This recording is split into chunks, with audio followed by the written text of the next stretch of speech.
And when they cut the long loop out on the backstretch there, it really made a lot better race for cup racing. Have you ever seen a driver run harder than Kyle Busch did all day, Richard? 24, 45, the 8, and the 20. Each one of them had a chance to maybe knock the other one out, but nobody hit anybody. Everybody really respected each other. Every race has been different. Super speedway, halfway super speedway, road course. We've not really found out who's going to be the best overall all year.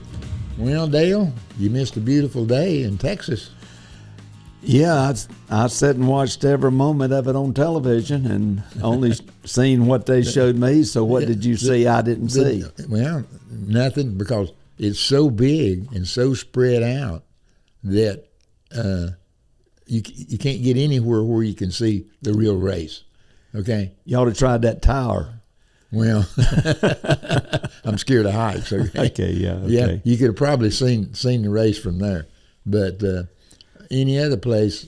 So we got to stand there and watch them run by, and then we got to watch the big TV in order to find out really what's going on around the racetrack. It's worse the Fords run all year. No, I was going to make that comment. The Fords wasn't even qualifying practice in the race. They wasn't even in the race, and no, and that kind of odd. You know what I mean? They were so predominant last week, even though they didn't win the race, and even at Daytona they were predominant. But out there, they just showed up. That's about it. But it's going to be a different deal this coming week. Yeah, but Richard, I think all the races this year have been real good, and I thought it was a real good race Sunday at COTA. Well, I guess it's as good as you can put on a road course. And when they cut the long loop out on the backstretch there, it really made a lot better race for cup racing, because they had them real long straightaways and stuff. Yeah. And became more of a road course, because there was more corners, the same amount of corners, but you didn't have those straightaways. And it was getting around the track in like a minute 40 seconds or something like that. And so before, it took almost 2 minutes. And so it made it a lot more interesting, really, because all the people and all the cars were in a tighter circle, I guess I put it that way. But I'm studying the rundown here and the finishes and everything. 37 cars and 34 of them run every lap. Yeah.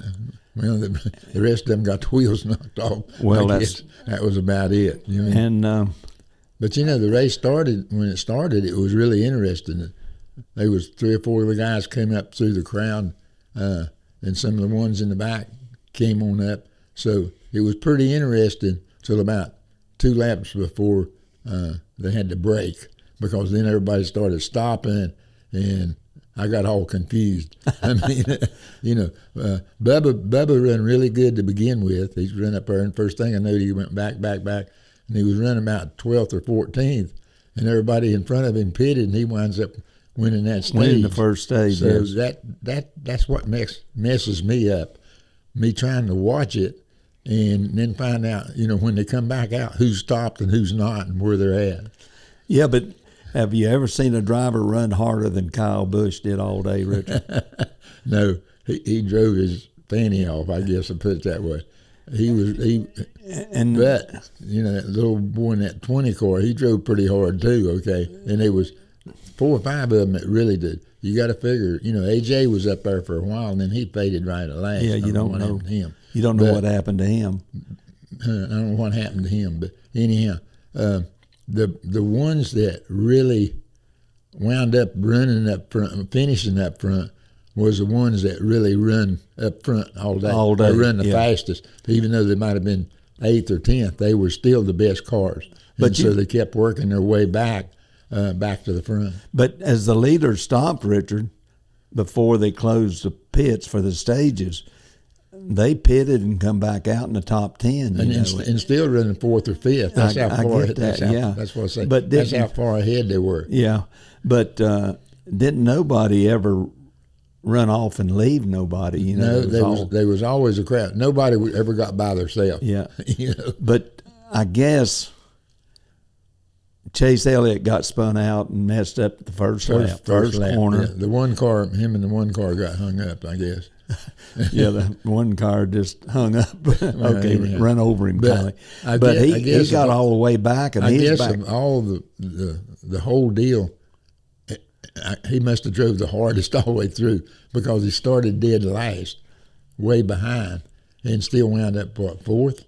You know. Yeah, he wound up fourth. That really that's a heck of a drive, and I don't know if he got credit for how good he came through that crowd, or how good he would have been if he how good he would have been if he'd been up front to start with. But he, in one of the cautions or one of the stages, they went under his car with a drill or something and fixed something. Yeah, I seen him on the left rear. They was working on something, but he got spun out. So I don't know if it hit something back there, messed his toe end up or something like that. I don't know what they've done, but you get back. You've said in other shows that you thought a certain car passed to most cars. There's no doubt that he passed to most cars. More cars than anybody. But I don't. That only gave him a fourth place finish. Yeah. But really, all the running and all the breaks and stuff they had in the race, caution flags and all that stuff. And they was running along there right at the last of the race, and the 8 had a pretty good little lead. And then the 11 car, he spins out the 3 car, which is teammate to the 8 car. Okay, and then all of a sudden everybody's got caught back up. Yeah, and I watched them guys run, and the 24, 45, the 8, and the 20, and each one of them had a chance to maybe knock the other one out, but nobody hit anybody. And at one time there, with about 8 to 10 laps to go, the 20 car was all over the 8 car, and I think they go into turn 1 stuff, and he's catching him so fast he thinks he's going to hit him, and he just makes a right-hand turn to keep from hitting him. He did, and he got way behind. I don't say I ain't done that, I don't being either, on the brakes and made it turn. I'm just saying that they done really good running that close on the road course, going left and right, and still not even touching each other. But everybody really respected each other. I don't think anybody wanted to get in any trouble with anybody, especially this early in the season, as far as knocking somebody out. But we hadn't mentioned the 88 car. He was up there all day too, Richard. Yeah, he was there, but then after they made the last pit stop and stuff, he got back in the crowd, and he never could go on that. anywhere. He got shuffled around on that last restart and never could get it back. Yeah, he was up there probably 3rd or 4th or something, and they went in one of the corners, and they got all mixed up, and 4 or 5 cars got in front of him. Yeah. So then he had to race them. He come back and he passed a couple of cars on the last lap to get his. Yeah. But he's they talked about it, if you've seen it on television, him being a right footer. On the brakes, heel and toe. That's that I always drove with my right foot. I never used the left foot, but everybody else uses the left foot everywhere they go.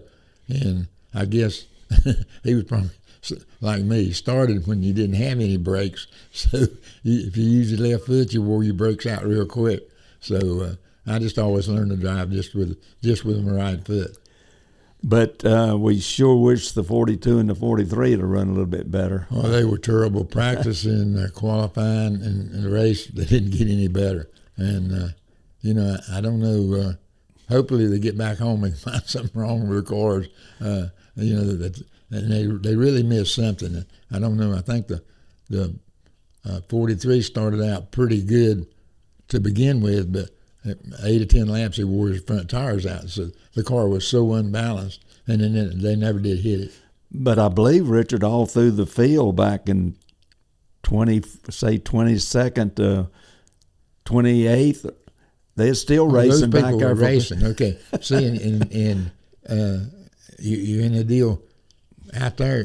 You couldn't see that, and they don't show it on TV. Right. Those guys back there in 20th and 25th, they race a lot harder than the guys up front. Well, that's pretty hard up front. But the kid in the '87 car now, it'd have been interesting to see what he would have done. Yeah, he got in trouble right early there for some reason. Well, they cut a tire down on him. Oh, okay, I knew that. But he come back and he is making progress. And then when the '99 spun and just spun right in front of him. Well, a few cars got by without hitting him. And well, I know, but the '99 come all the way across. He was way out of. Okay, yeah, but anyhow, he wiped him out. Yeah, it was interesting to see because Saturday he just blew them people away. You mean? Yeah, it was. Yeah. But he used his car up doing it. But that's okay to use your car up if you win. I guess, and I can't figure out what the 11 car where he come from when he hit the 3 car. I don't know. They said they thought there was some dirt on the racetrack, but there was a car under him. He was on the outside of somebody, at the 5 car, I think. And when he come around the corner, that thing just spun right into the 3. Yeah, and then you can only imagine what the 3 said. Where'd this come from? Outer space, maybe. From, right. Yeah, I don't know. It was a first road course this year, so we're going to. It was pretty interesting for a road course. It was a good race. Okay, but we're going to somewhat of a circle track in Phoenix. And we're going to Phoenix and there, so that everybody can practice and get ready for the championship race when they go back out in the fall. Okay, so everybody uses this, I think, in case they get to be in the top 4, they're going to be ready. Yeah. So it's going to be interesting. This is the first race that we've run that's just a plain old racetrack. So right now, even though the 20 car won the race and somebody else won another race, every race has been different. Super speedway, halfway super speedway, road course. So we've not really found out, who's the best, who's going to be the best overall all year, because everything's been so mixed up in different tracks. This racetrack, every corner is different. Yeah, this is a completely different kind of racetrack. So we're getting back to the racetrack. So it's going to be interesting. But then we go to Vegas. Then we go to Vegas. Or you do, and that's different. I'll give you $5 to play on the machines. Okay, bud. That won't last long.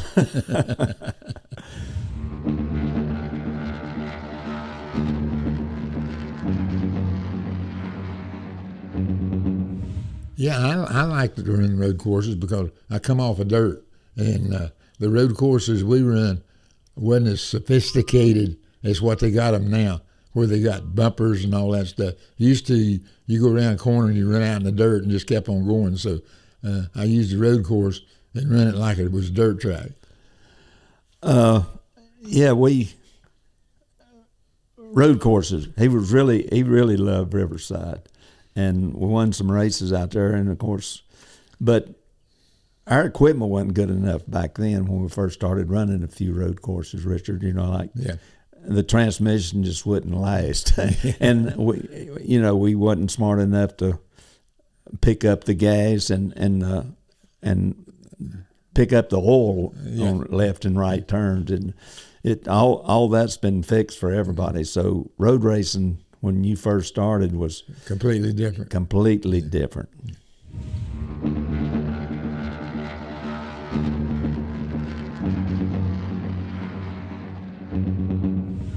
Yeah. All the above and everything in between. From my standpoint, you could have went out here in the parking lot and put up some barrels and stuff and said, race around here. It would have been fine with me. So it didn't make no difference whether it was dirt, big track, little track. I just loved to drive a race car. It kept him from working, but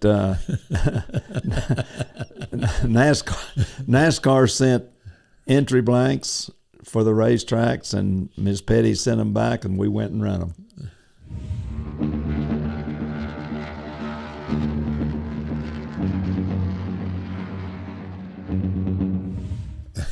They really have to have that. Otherwise, they'd be cutting them corners.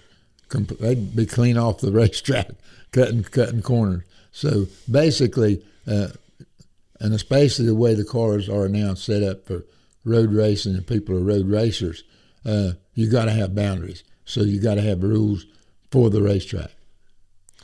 Yeah, the rules.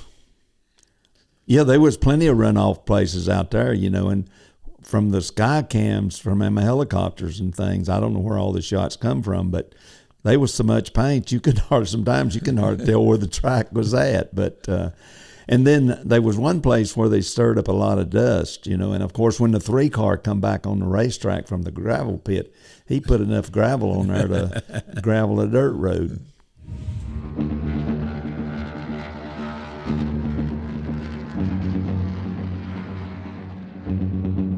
We won races with 7 different manufacturers, so we was fortunate enough to be into cutting edge that whatever cars seemed to be the best at that particular time of the year or season, then we were fortunate to be able to get in them. Yeah, you had to go with what you thought was the best and who would help you the most. But the one thing that Bobby Allison slipped that Le Mans in on us in 1981. Yeah. And but we kind of stole the Daytona from him there. I think he was still mad at me over that, but that's okay. Yeah.